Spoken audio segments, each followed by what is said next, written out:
In this video, I'm going to share how Amazon have used a method to grow their business and delight their customers consistently by doing one thing before they create any product. In fact, it's where Prime membership came from. So now they have 112 million members last time I checked, and they started with this simple concept. And in this video, I'm going to explain what a product story is, how to structure it, and why it will radically improve your product development process. But first, who came up with this? Where did the idea of creating a story for your product come in before you even have it created?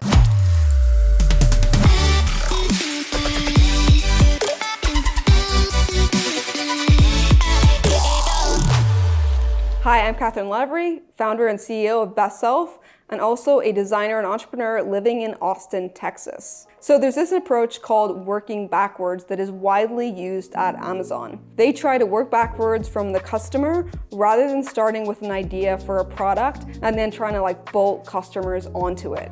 While working backwards can be applied to any specific product decision, using this approach is especially important when you're trying to come up with new ideas or new products that you're trying to introduce to your customers. For any new ideas, an Amazon product manager starts by writing an internal press release announcing the finished product. Yes, that's right. Before they've created anything, they create a press release. Now, even though this is internal, the target audience for the press release is the product's customers, which can be retail customers, internal users of a tool, whoever it is that's actually going to get benefits from it. Now, internal press releases are centered around the customer problem, how current solutions fail, they're not very good, and how the new idea or product will blow away all existing solutions. Now, if the benefits listed don't sound very exciting or interesting to the customer, then perhaps they're not something that should be built. And instead of sort of starting with this idea of something you want to create for yourself or for the business, you start with the customer in mind, and that way you're making sure that it's something they actually want and not something that you're just creating for yourself. And if you do create a press release that doesn't sound very good, you have to keep iterating on it until it reads like something a customer would actually want. It's a lot cheaper to iterate on a press release, make sure that you have the features, the benefits that the customer wants, rather than iterating on a product that already exists. So if you go out and you build something or create something, and then down the line when you're about to sell it, you realize, oh, this is not what the customer actually wants, it is a lot longer process and much more expensive than, again, just rewriting a one-pager. Now, let me break down an example of an outline that you can use for this press release. So you start with the heading. That's when you name the product the way a reader will actually understand it. A subheading, so describe who the market for the product is and what benefit they will get with, one sentence only. So it's basically a tagline. Then you'll write a summary of what the product is and what the benefits are. Assume the reader will not read anything else, so make this paragraph really good. Next is the problem. So you're going to describe the problem, what it is, and why your product solves it better than anything else. The solution, again, describe how your product or solution elegantly solves the problem.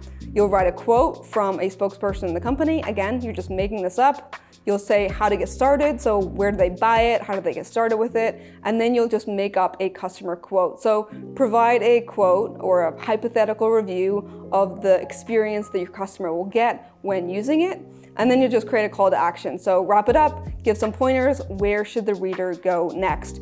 You're gonna write this as if you're really gonna submit it to a newspaper or a website in which a customer will really see it. If the press release is more than a page and a half, it's probably too long. Keep it really simple, 3 to 4 sentences for most paragraphs, cut out the fat, don't make it into a spec document that you hand off to someone.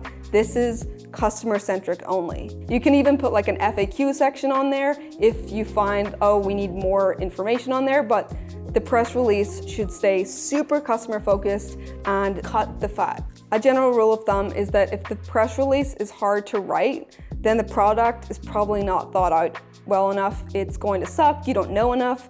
You should be able to answer all of the things that I just mentioned to create a very thoughtful product that customers will like. You want to keep working on it until the outline for each paragraph flows really well and you feel excited for the product to exist. Oh, and also you want to write the press releases in what I call Oprah Speak. So think mainstream consumer products. Don't talk like an engineer, talk like real people talk.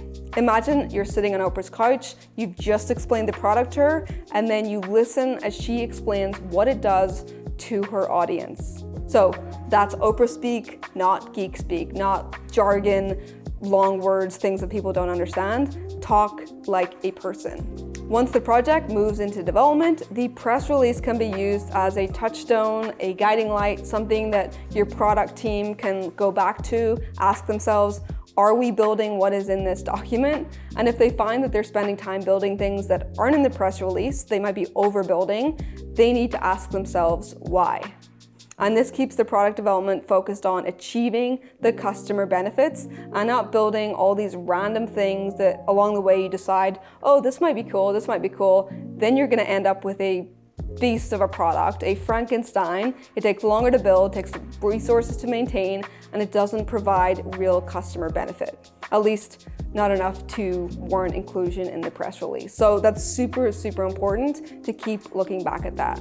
So inspired by the press release technique at Amazon, we created a product story template. So every product idea that we start at Best Self is a product story in the beginning. So before we create anything, we have a document, a one-pager. Like the press release, the product story starts with the problem that we want to solve and how the customer will feel once they use it. Once we have that, we work to create a product that gets the customer to the outcome that we wrote about in this product story. So let's break down how we do this at Best Self. Again, it's very similar to how they do it at Amazon. We talk about, the current state. So who is the target customer?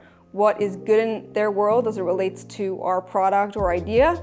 What is their big goal as it relates to our product or service? Then we talk about the problem. So what is the problem they're facing right now? Like, what is the pain that we are trying to solve? What is the name of the product? What type of product is it? If they were in a grocery store or whatever type of store this would be in, where would it be and what does the competition look like? What mental hurdles might keep them from adopting our solution? We talk about the resolution, so what will help them resolve their problem, overcome whatever crisis they're having in order to use it. We even go into how we want people to think, to feel, to envision after learning about our product. And then when we solve the problem, what happens then? What happens when the user meets their goal with this product? This is where the business meets a high-level goal or fulfills its mission too. And if you've seen my video on the 3 parts of creating a product experience, you'll know that this is the 3rd part of it. Now in the description below this video, I will share a template of a real-world product story that we wrote at Best Self so that you can see how this works. And this is why all of our products start their life before anything else is done with a product story. This gets you into problem first focus, and check out our video on problem versus product because that kind of defines how you are going to be successful in your business. It also makes sure that you're looking through the eyes of your customer and not you as a business. And lastly, it sparks collaboration between the product department and the marketing department. So if you have a team of people that are working on launching something, it's really easy to have a one-pager that the marketing team can look at and say, okay, who are the target audience? Where are they? Like, what is the problem that we're solving? Because they might not know that from talking to like engineers or a product team. So if you have this one pager from the customer's eyes, it's really easy for the marketing team to take that and turn it into assets that you can use. If you want to make your product development easy, hit that like button because this will help you. And if you want to dive more into becoming a problem solver so that you can grow your business, check out my video on product versus problems.